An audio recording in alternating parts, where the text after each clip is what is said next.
everyone. Today I show you the vocabularies of Unit 5, Wonders of Vietnam, Grade 9, những kỳ quan của Việt Nam. Okay, now we start. Now look at the words and listen. Administrative, administrative, administrative. Administrative, thuộc về hoặc là liên quan đến cái việc quản lý hành chính. For example, Hanoi is the administrative center of our country. Hà Nội là trung tâm hành chính của nước ta. Or, she got an administrative job at her father's company. Cô ấy có một cái công việc hành chính tại cái công ty của bố cô ấy. Go on. Now listen. Astounding, astounding, astounding. Astounding, làm sững sờ hay làm sửng sốt. For example, there was an astounding 20% increase in sales. Đã có một cái sự gia tăng đáng kinh ngạc 20% trong doanh số bán hàng. Or, the original size of the Forbidden Cities is astounding. It's hard to believe. Kích thước ban đầu của cái tử cấm thành kinh ngạc, nó thật là khó tin. Go on. Okay, so you look at the picture and listen. Cavern, cavern, cavern. Cavern, hang lớn hay là cái động. For example, because it was so dark inside the cavern, the hikers couldn't see the paths hanging from the tops of the cave. Bởi vì cái trời quá tối bên trong cái hang động, nên là những người đi bộ đường dài không thể nhìn thấy những con dơi treo trên những cái đỉnh của cái hang. The travelers found horrible paths in the caverns when they visited it. Các cái du khách đã tìm thấy những cái con dơi khủng khiếp trong hang động khi mà họ đến thăm nó. Okay, go on. Now look at the pictures and listen. Citadel, citadel, citadel. Citadel, thành trì hay là thành lũy. For example, the town had a 14th century citadel overlooking the river. Một cái thị trấn có một cái thành trì thế kỷ 14 đã nhìn ra dòng sông. Or, to the north stands the citadel surrounded by a high wall with a clock tower which commands an excellent view. Nhìn từ phía bắc, đứng trên thành trì được bao quanh bởi một cái bức tường cao với một cái tháp đồng hồ có tầm nhìn rất tuyệt vời. Go on. Now listen. Complex, complex, complex. Complex, khu liên hợp hay là quần thể. For example, they live in a large apartment complex. Họ sống trong một cái khu chung cư lớn. The new leisure complex includes a swimming pool, a sauna, and a gym. Khu phức hợp giải trí mới bao gồm hồ bơi, phòng xông hơi khô và phòng tập thể dục. Okay, go on. Now listen. Contestant, contestant, contestant. Contestant, đấu thủ hay là thí sinh. For example, tonight's quiz, our contestants have come from all over the countries. Trong cái cuộc thi đố vui tối nay, thí sinh của chúng tôi sẽ đến từ khắp nơi trên đất nước. One of the contestants did not turn up, so that they had to get somebody to take his place. Một trong những cái thí sinh đã không xuất hiện để mà họ có thể phải thay thế cho người khác. Go on. Now look at the picture and listen. Fortress. Fortress. Fortress. Fortress. Pháo đài. For example, she runs outside the walls of the fortress into the forest. Cô ấy chạy ra ngoài các cái bức tường của pháo đài để vào rừng. Or they built the walls of the fortress without using cement at all. Họ đã xây dựng các bức tường của pháo đài mà không cần sử dụng xi măng. Go on. Now listen. Geological. Geological. Geological. Geological. Geological. Thuộc về địa chất. For example, this book is about geological features Vietnam. Cuốn sách này nói về các cái địa điểm địa chất, các cái đặc điểm địa chất của Việt Nam. Or, the Grand Canyon in the USA is claimed to be a huge geological museum.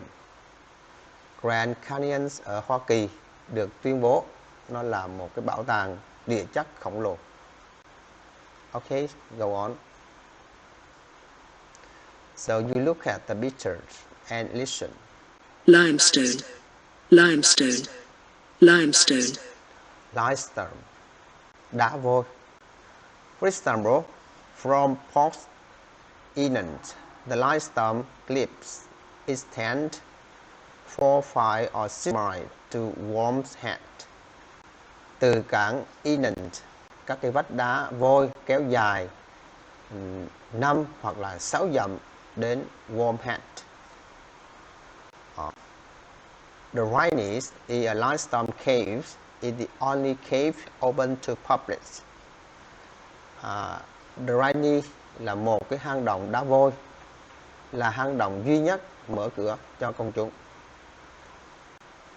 We go on. Now listen. Measure. Measure. Measure.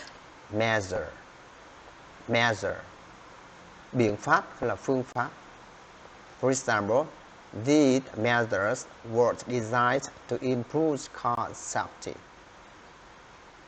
Những cái biện pháp này được thiết kế để mà cải thiện an toàn xe hơi. The government is introducing tough measures to combat crime. Chính phủ đang đưa ra các cái biện pháp cứng rắn hơn để mà chống tội phạm. Okay, we go on. Now listen. Paradise. Paradise. Paradise. Paradise. Thiên đường. For example, the dog was in his paradise whenever his owner took him to the dog park. Con chó đã ở trong một cái thiên đường của mình bất cứ khi nào chủ của nó đưa nó đến công viên chó. Or, the islands is a paradise for children. Hòn đảo là một thiên đường của trẻ em. Okay, we go on. Now listen. Picturesque. Picturesque. Picturesque. Picturesque. Đẹp hay là gây ấn tượng mạnh về phong cảnh. For example, it is a quiet fishing village with a picturesque harbor. Đây là một cái làng chài yên tĩnh với những cái bến cảng đẹp như tranh vẽ. It was a pretty town with a picturesque harbor and well-preserved building. Ở một thị trấn xinh đẹp với một cái bến cảng đẹp như tranh vẽ và các cái tòa nhà được bảo tồn tốt. Okay, we go on. Now listen. Recognition. Recognition. Recognition. Recognition. Sự công nhận hay là sự thừa nhận. For example, There is a growing recognition that protecting natural wonders had financial benefits as well as cultural importance. Có một cái sự công nhận ngày càng tăng rằng là bảo vệ kỳ quan thiên nhiên có lợi ích tài chính cũng như là tầm quan trọng của văn hóa. Hội An Town's Giant UNESCO recognition as a World Heritage Site in 1999. Thành phố Hội An được UNESCO công nhận là di sản của thế giới năm 1999. Okay, we go on. Okay, so you look at the picture. Action. Rickshaw, rickshaw, rickshaw. Rickshaw. Rickshaw, xe xích lô hay là xe kéo. For example, in Delhi, it's probably best to use rickshaws. They are quicker than taxis and quite cheap. Ở Delhi thì có lẽ tốt nhất là sử dụng xe kéo.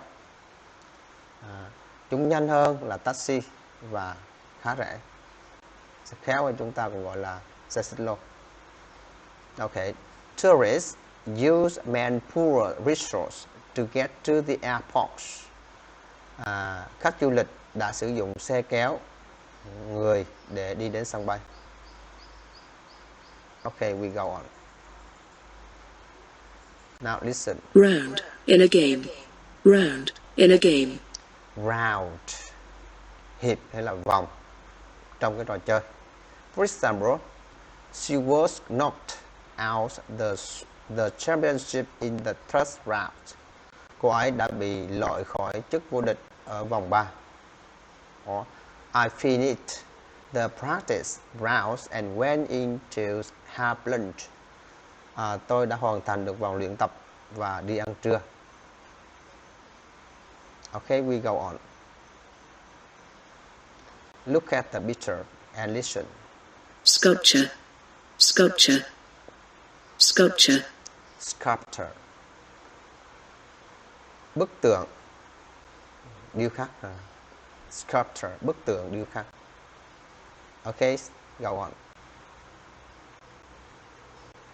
Listen. Setting, setting, setting. Settings. Settings and nouns. Khung cảnh hay là môi trường.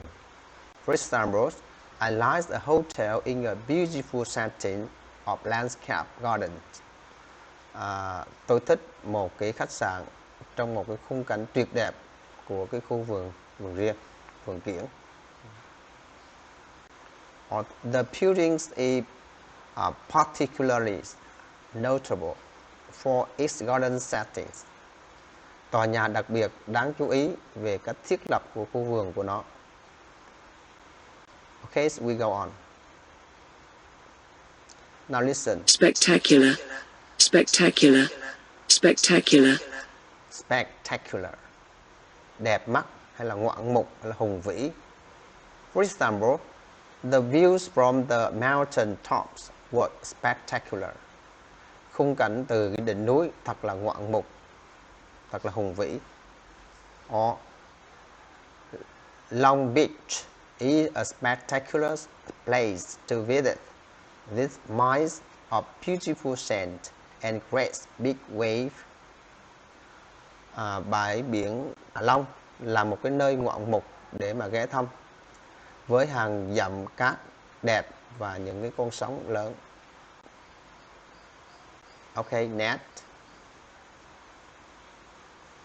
You look at the pictures and listen. Structure, structure, structure. Structure là công trình kiến trúc hay là công trình xây dựng. For example, the structures had been standing since the 15th century. Cái cấu trúc hay là cái công trình này đã từng từ thế kỷ 15. Fourth, Ponagar Kaland is the main tower with one of the tallest charm structure. Ponagar Kaland là cái tháp chính, là một trong những cấu trúc châm cao nhất Okay, we go on. Look at the pictures and listen. Tomb, tomb, tomb. Tomb, ngôi mộ. For example, when they opened up the tomb, they found treasures beyond their dreams. Khi họ mở cái ngôi mộ, họ đã tìm thấy kho báu vượt quá ước mơ của họ.